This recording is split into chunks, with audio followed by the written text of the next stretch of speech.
Sino dito ang mga makukulit ng bata pa, na para bang bulating binudbura ng asin sa sobrang kakulitan? Kasi ako nung bata pa ako, napakakulit ko. At sa bidyong ito, ikikwento ko sa inyo ang isa sa pinakamalaking katangahan na ginawa ko nung bata pa ako. Pilay experience. Nangyari to nung grade 3 pa ako, habang naglalaro kami ni Bunaw. Men, bored na ako. Ako nga rin eh. Ano kaya magandang laruin? Alam ko na, sumali na lang tayo dun sa mga naglalaro sa barangay hall. Nung time kasi na yon, inaayos pa yung barangay hall sa amin, kaya pwede pa kaming maglaro sa loob nun. Pwede ba kaming sumali? Sige, pero mamaya na, tapusin muna namin tong round na to. At dahil bored kami, nag-isip kami ng pwedeng gawin habang naghihintay. At naisipan namin na umakyat sa bintana ng barangay hall. Naalala ko, steel bar pa yung bintana nun. Guys, tingnan nyo kami dito sa labas. Hoy, bumaba nga kayo dyan. Baka mahulog pa kayo. Hindi yan, mala Spider-Man kaya kami. A few moments later. Tapos na kami, baba na kayo dyan. Men, baba na daw tayo. At yun, tumalon nga si Bunaw. Tapos ako naman, hindi ko alam kung paano na bumaba. Hanip na yan, marunong umakyat pero di marunong bumaba. At dahil hindi ko nga alam kung paano bumaba, ginaya ko na lang si Bunaw at tumalon na lang ako. Hoping na somehow, maglalanding yung dalawang paa ko sa lupa.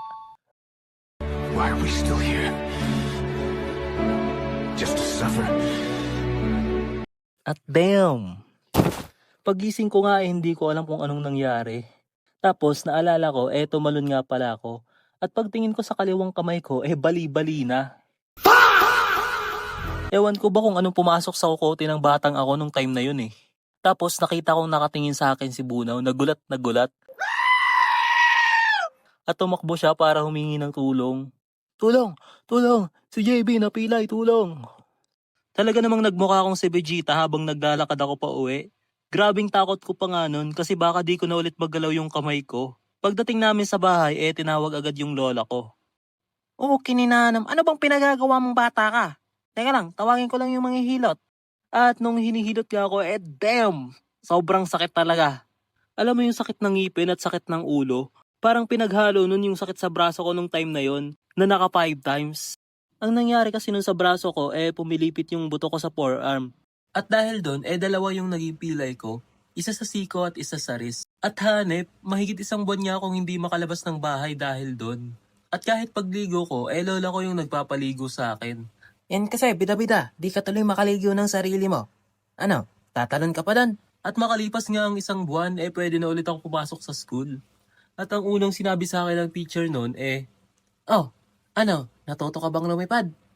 Bruh. Kala mo kasi si Superman kung makatalon eh. At ngayon nga, okay naman siya. Medyo baliko nga lang pero all goods naman.